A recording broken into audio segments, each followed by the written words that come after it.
覚悟してろよ。行くぜ。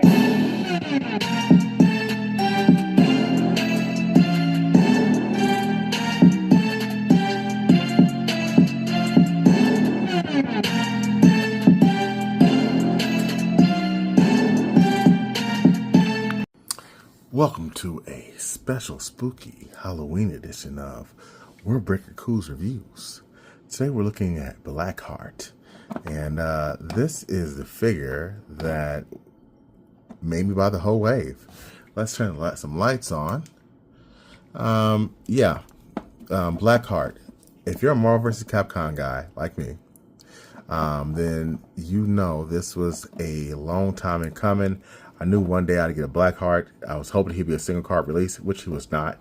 They put him behind a wave that was rather lackluster, to be honest with you, but I still would have gotten it again just for this figure alone.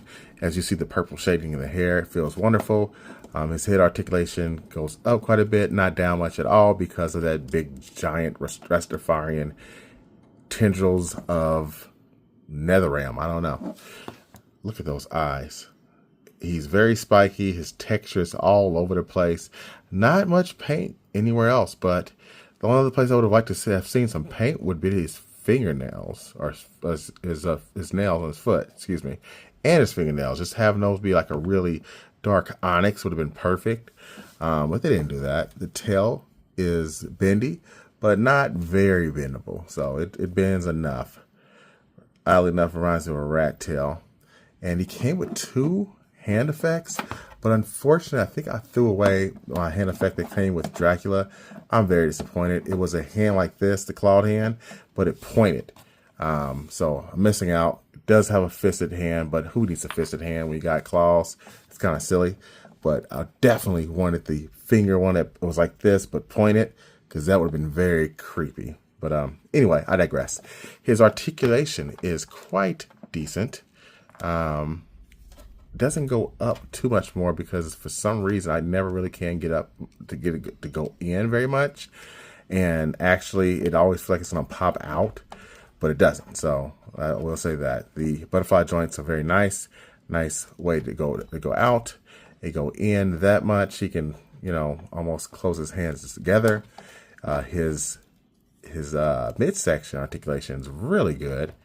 You can bend down that much, go backwards quite a bit. So he's got some nice articulation. He's got the digitized legs. Well, almost. Not quite. They should be more like more like a werewolf, but I do like these legs. Very nice articulation. And he can almost kick his own butt.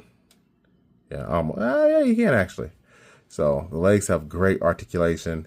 Balancing would be a pain in the keister if he didn't have this tail. This tail saves him for so much grief. It's not even funny, because without it, you see how much real estate his legs have, his feet. It's not much. So you really do have to use the tail as a third leg. All right. No jokes. No diddy. So, yeah, all in all, was this guy worth the wait? Yes. I'm sure they're going to re-release him at some point, make him more blue for Marvel vs. Capcom.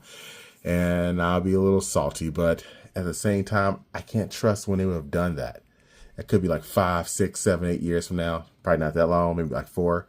But I want to make sure I lock this guy in. So I'm very happy to have this guy. The only thing he could be really missing is if they had a 2-pack and they actually had his little ghouls or demons that he summons out of the ground or in the air. That would have been dope, but they didn't. So out of 10, I'm going to give this guy a 9.5. I love this guy.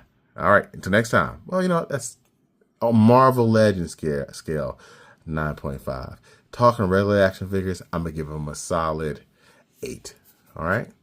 Until next time, peace and Blackheart grease, human.